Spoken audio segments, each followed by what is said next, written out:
Jadi kalau di Latar Ijen sendiri ini berarti udah dari 2019 ya? Ya, kalau Latar Ijennya kita memang dari 2019. Cuman untuk yang di lantai 3 itu kita sempat barusan bangun di tahun 2020. Gitu. Kalau dari Latar Ijen sendiri itu mengembangkan dari awal 2019 sampai sekarang gitu Bu. Kan tantangannya pasti banyak ya Bu ya? Oke, sangat banyak sih. Itu adaptasinya bagaimana ya Bu? Kalau dari awal cerita sedikit ya ini ya, Iya, jadi ya kalau Latar Ijen itu memang kita berdiri tahun 2019, itu yang pertama. Kemudian kan COVID, Ya. kita buka hanya beberapa bulan, akhirnya isolasi mandiri kan semua. Jadi nggak boleh ada orang keluar untuk dine in.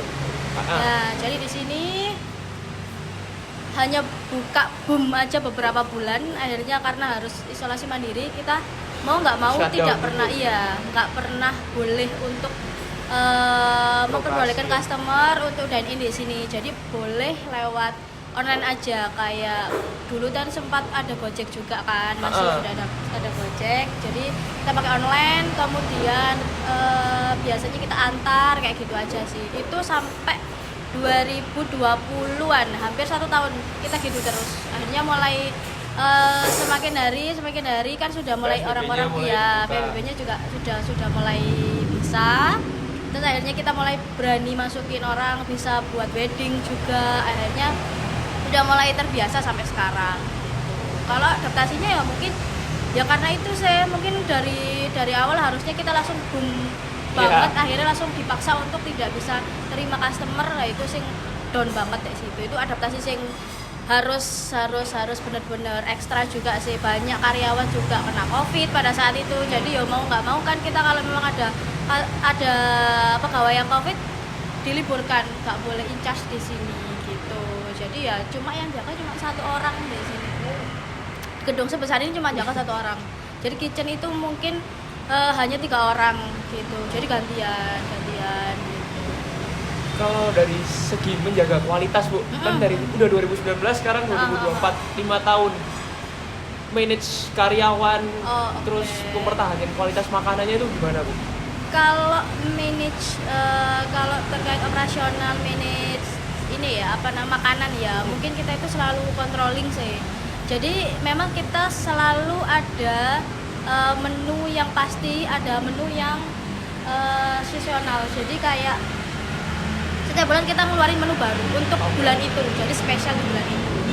Caranya biasanya kita harus melakukan trial dulu sebelum kita pasarkan.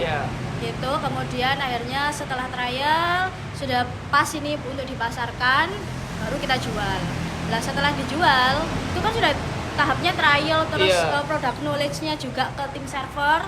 Jadi nanti biar sama-sama kita tahu ketika kita udah jual menu itu semua tuh udah siap, dari kitchen, dari server, dari security-nya juga, jadi udah siap gitu. Sampai security-nya juga. Iya, soalnya kan pasti kan harusnya kan dari security ini kalau menu ini harusnya di lantai 1. Gitu. Jadi diarahkan di lantai 1. Kalau mau makanan mungkin yang makanan yang lebih ringan-ringan di lantai 3 kayak gitu. Jadi dari garda terdepannya itu juga harus tahu tamu ini maunya kemana sih gitu. Jadi dari awal kita harus controllingnya dari situ, dari bawah dulu, kemudian nanti dari atas, waitersnya, servernya itu harus bisa melayani dengan baik. Terus habis itu langsung dari kitchennya ngeluarin produk yang terbaik juga. Kalau dari kan kadang ada kayak sepinya Bu, pasti ada waktu sepinya. Tuh cara keep up tetap nih mau datengin customer lagi waktu sepi gitu gimana Bu? Kalau kita sih selalu pakai sekarang kan digital marketing ya. Nah, kita soft sellingnya di situ sih sebetulnya. Konten gitu. Konten. Kita juga ada Instagram, kemudian ada TikTok. Itu caranya untuk remind ke customer kita ada loh gitu. Kita ada loh di sini. Kita juga punya beberapa event yang menarik loh untuk dikunjungin ya. Contohnya kayak gitu sih sebetulnya. Jadi untuk mengantisipasi kalau flow-nya sepi dengan cara digital marketingnya itu dimainkan. Berarti ada tim sendiri ya? Ada, nanti di back office kita juga ada tim marketing sama digital marketingnya. Terus kalau dari sisi ini kita balik lagi ke kitchen ya Bu, mungkin milih supplier Bu, milih supplier sama kontrol suppliernya lah. Oke. Kalau dari pemasokannya ya kita itu dibantu sama purchasing. Di sini kita ada purchasing sama general store. Jadi purchasing ini tujuannya berfungsi untuk dia cari supplier yang terbaik dari segi harga, dari segi kualitas lah. Untuk caranya gimana kita tahu kalau supplier ini amanah? Nggak semua ya supplier amanah ya. Kadang sampelnya dikasih bagus, tapi ketika kita sudah mau kontrak jelek gitu. Nah itu juga harus suppliernya juga harus punya maksudnya kompeten yang bagus juga sih untuk SDM-nya. Itu salah satu aset juga sih. Kalau human-nya itu bagus ketika di purchasing, nanti juga ngaruh juga di general store, jadi di admin gudangnya. Jadi admin gudang itu nanti setelah kita sudah olah dari purchasing nemu vendor yang bagus, terus kualitasnya juga bagus, nanti dilempar ke gudang. Lah yang olah gudang ini admin gudang, jadi dia harus tahu flow-nya, kapan quantity ini cepat keluarnya, fast moving atau slow moving lah. Dia harus tahu analisanya. Jadi kita itu menghindari spoil. Jadi kayak expired ini gimana perputarannya dia juga harus belajar. Kayak gitu sih. Kalau dari kitchen udah, terus dari sisi tata letak, kita bicara tata letak di layout penempatan kan ada 3 lantai di lantai Regen. Ya ini kalau saya pribadi lantai 1 sama lantai 3 itu sebenarnya sama lantai Regen atau berbeda Bu? Oh gitu, iya. Untuk memang kita ini lantai Regen cuma di lantai 1. Oh gitu. Sebenarnya lantai 1. Lantai 3 memang kita beda konsep gitu. Jadi pasarnya adalah kita mau merangkul semua pasar sebetulnya. Di lantai 1 ini memang kita buat untuk family. Ya, untuk di lantai 3 kita lebih kayak chill aja para anak muda. Jadi pasarnya kita mau semuanya gitu loh ya. Produk kemaruk saya. Cuman memang ini kalau memang mau bisnis kita harus cari peluang sebanyak-banyaknya. Peluangnya apa? Ya udah kita guide juga family-nya juga untuk di lantai 1. Kemudian untuk di lantai 3 kita guide juga untuk anak muda yang mau nongkrong, yang mau hangout gitu bisa di lantai 3. Tapi tetap part of lantai Regen ya lantai 3. Iya, tapi cuman ini memang kita punya project baru. Jadi project barunya gini, memang lantai Regen ini hanya di lantai 1 dan 2. Lantai 3 memang kita bedakan. Sekarang namanya sudah Gingsul. Oh, bukan yang dulu Secret Garden. Nah, itu sudah kami close memang. Jadi kita ganti sama Gingsul ini lebih ke arahnya anak muda banget sih sudahan gitu. Kalau lantai 2-nya buat kayak acara. Iya, itu VIP room-nya kita sih. Ini balik lagi ke karyawan nih Bu. Di perusahaan kan kadang karyawannya di sini pun karyawan pasti banyak. Terus kadang karyawan yang ngalami ups and down, kayak kadang-kadang kelihatan nih ada beberapa yang rajin tapi kok beberapa ada yang agak malas gitu. Ngatasinya gimana Bu biar tetap efektif dan produktif kerjanya? Kalau itu lebih ke kayak di human capitalnya harus kerja ya. Jadi HR-nya harus kerja ya kalau masalah SDM ya. Kalau SDM biasanya itu saya mantaunya memang dari leadernya dulu. Jadi leadernya harus dilihat. Ini leader ini kompeten nggak dia membawahi staff di bawahnya. Nah, ketika leadernya ini bisa memacu staff di bawahnya, kayak tak kira ya nggak bakal sulit. Mood dari karyawan itu bisa terjaga gitu. Tapi kalau memang pun toh kita kan nggak tahu ya, kadang yo namanya karyawan yo ada yang terus ada yang malas, ada yang semangat. Biasanya tak pacunya itu gini, HR-nya itu harus berperan. Kita ngajak ngobrol dulu apa kendalanya, ya kan, kendalanya apa. Mungkin entah itu memang di operasional, entah mungkin kadang tuh karyawan itu bad mood ataupun malas tuh karena ya memang dia bingung harus gimana sih sebetulnya.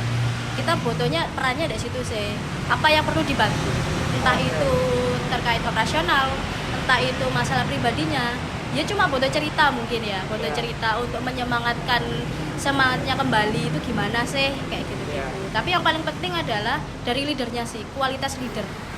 Berarti setiap bagian ada leadernya Iya, sendiri. setiap kitchen itu juga ada head chefnya, leadernya bertanggung jawab sama staffnya.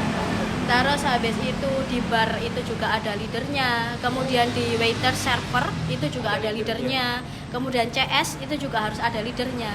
Jadi kalau dari birokrasinya ini kan banyak ya, departemennya banyak, kita harus selalu tunjuk satu orang yang bertanggung jawab Di setiap departemen. iya, karena apa? Karena kalau kita pun ya ada sebuah perusahaan cuman kita hanya satu leader, contohnya aku ini leadernya ya, aku nggak bakal bisa tahu setiap kerjaan yang dia lakukan, itu sudah pasti karena manusia ini terbatas. Nah, jadi caranya untuk melakukan pekerjaanku menjadi lebih efektif dan efisien, aku harus menunjuk satu leader yang bertanggung jawab atas beberapa staff. Jadi aku nggak perlu ngasih tahu satu-satu, nggak perlu menilai satu-satu, aku hanya pegang satu yang bertanggung jawab ke semuanya, itu lebih efektif. Kalau di sini sistem kerjanya juga shift ya Bu? Ya, shift. Bukanya dari jam 8. Kalau di lantai 1 ini kita buka dari jam 9. Oh, jam 9. Kalau di lantai 3 itu kita buka dari jam 7. Sampai jam 10 malam. Sampai last order jam 10. Oke. Terus kemudian tadi inventory udah, kalau peralatan Bu, dari segi peralatan itu manage-nya gimana biar alatnya ini nggak rusak? Terus kan kadang kalau kita misalnya kitchen ada kayak peralatan blender gitu kan, maintenance-nya itu bagaimana Bu? Apa ada teknisi sendiri? Kalau masalah mesin ya, mesin itu kan punya masa ya. Iya. Mesin itu punya masa, paling enggak ya masanya mungkin 4 tahun ya, itu maksimal biasanya. Dia perlu pembaruan, mungkin perlu maintenance yang lebih general biasanya kayak gitu.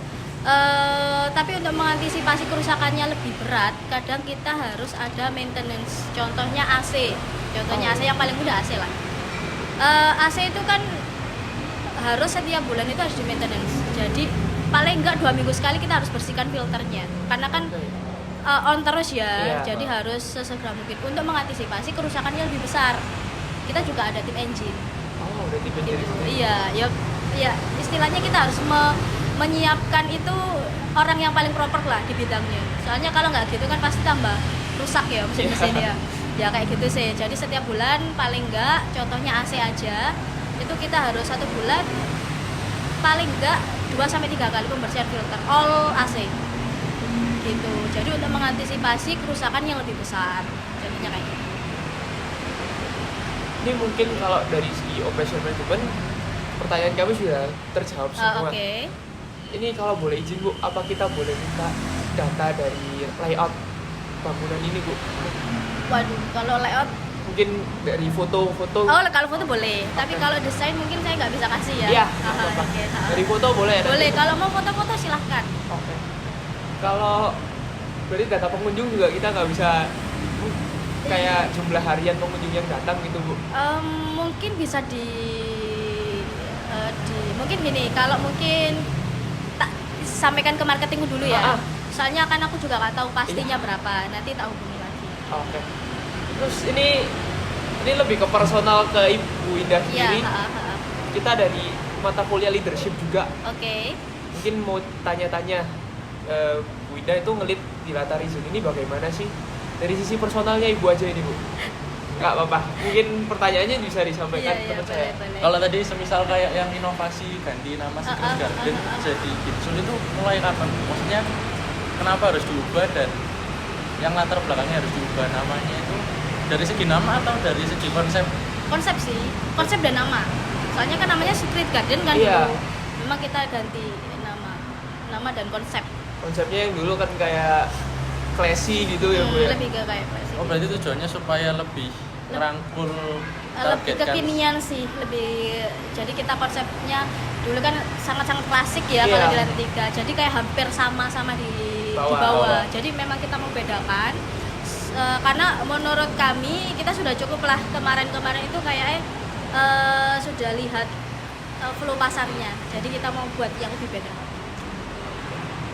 Terus kalau tiap hari ini kan pasti setiap operasional ada campur tangan Ibu kayak Ibu harus mutusin ini. Oh iya. Biasanya yang paling sering itu di hal apa dan di divisi apa? Kalau itu tuh lebih karena kan kita apa ya, ada jasa dan pelayanan ya kalau di sini ya.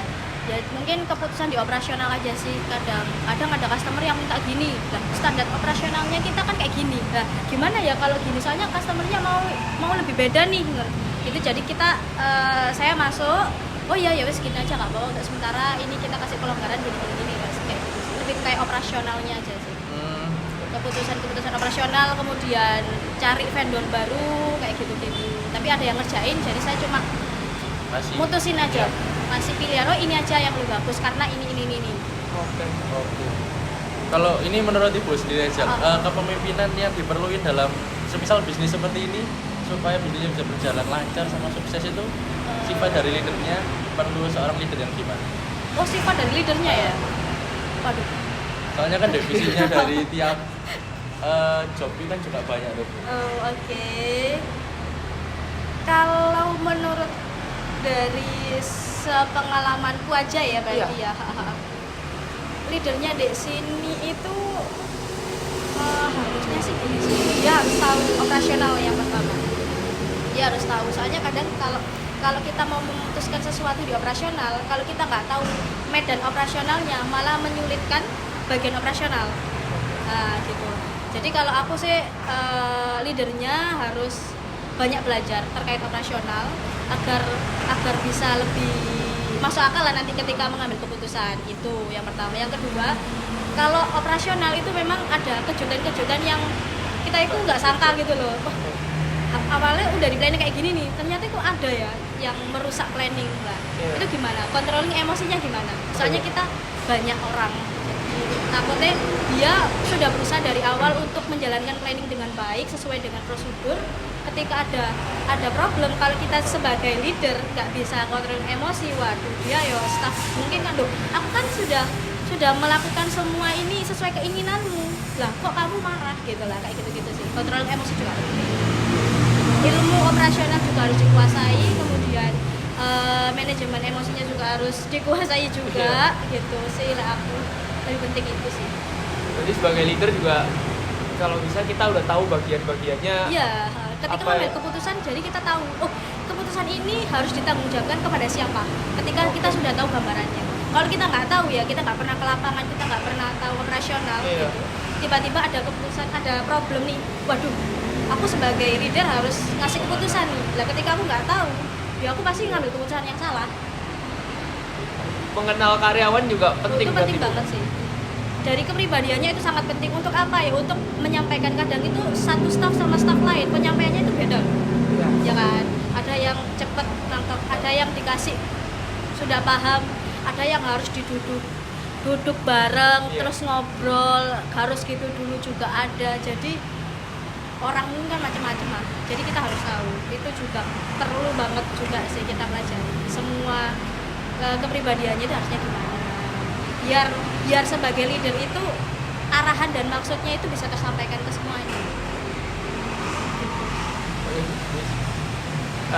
Dari saya sendiri, Bu, mungkin kan waktu itu Pak SBY sempat kesini kalau nggak salah. Oh ya, Itu kalau ada kedatangan tamu besar gitu, itu emang tiba-tiba datang, terus atau kayak ada perjanjian dulu terus kita siapkan yang gitu, atau bagaimana? Kalau dari pengalamanku selama di sini ya, itu ada dua kemungkinan. Jadi kalau dulu itu sempat ada siapa ya? Menteri siapa ya? Aku lupa. Itu ada, memang udah ada direncanakan. Tapi kalau Pak SBY yang kemarin ini sangat mendadak ya. Jadi 5 menit, udah OTW nih 5 menit lagi ya. Jadi langsung, waduh. Tapi kita sudah, untungnya itu sudah prepare, jadi semua, terus tiba-tiba minta entertain, terus minta, jadi 5 menit itu sudah minta entertain dan lain sebagainya. Jadi waktu itu aku lagi libur sih memang, soalnya memang nggak ada informasi kalau mau ada Pak SBY di sini gitu. Jadi sore jam 4 itu barusan diinfo, orangnya mau makan itu di sekitar jam 6 atau jam setengah 7-an lah. Tapi masih belum tentu, belum pasti gitu, cuma woro-woro aja, ini mau ada Pak SBY gitu. Akhirnya aku masuk, harusnya libur, akhirnya masuk lihat kondisi operasionalnya gimana. anak-anak sudah diplotkan, oh nanti gini, ada yang bertanggung jawab kepada layouting meja, ada yang bertanggung jawab kan ada dari ajudannya Pak SBY kan pasti juga lihat kan, lihat, oh ini Pak SBY nanti duduk di sini gini segala macam. Kita juga koordinasi sama itu ajudannya. Kemudian server juga bertanggung jawab untuk nyatet mau pesen apa ini, sambil nunggu makanan beratnya datang kita harus siapin snacknya dulu biar nunggunya nggak lama-lama gitu. Jadi sudah layouting, marketing bertanggung jawab untuk tampil entertain kayak gitu-gitu sih. Itu jadi hektik banget ya kan. Soalnya mendadak ya. Mendadak banget. Jadi cuma beberapa jam sih kita harus kerja cepat. CS juga diarahin, ayo ini harus bersih, nggak ada yang kotor gini. Jadi semua harus kerja sama. Mungkin pertanyaan terakhir dari saya nih Bu, dari customer pesen makanan sampai customer dapat makanan itu prosesnya bagaimana Bu? Dan kurang lebih waktunya itu biasanya berapa lama sih Bu? Kalau di Data Region?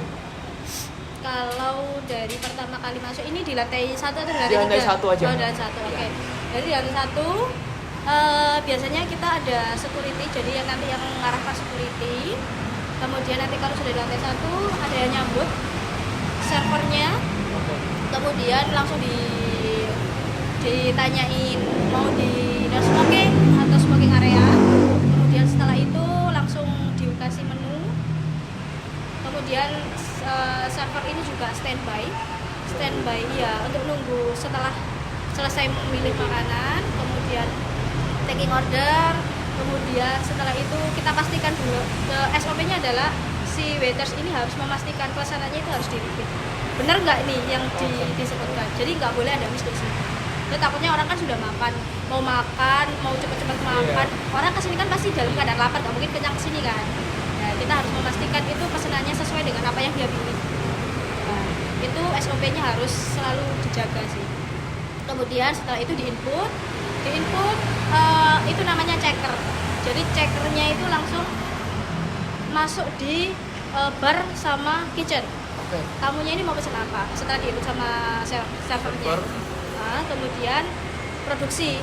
Untuk tim produksinya langsung memproduksi pesanannya. Untuk estimasinya itu di makanan 20 sampai 30 menit itu maksimal. Kalau lagi flow-nya biasa ya, kalau lagi rame banget ya bisa lebih dari. Mungkin kita terima kasih banget untuk kesempatannya bisa menjawab pertanyaan dari kita. Mungkin sekian saja sudah cukup Bu. Oke. Terima kasih sekali atas waktunya. Iya, sama-sama. Fokus ya.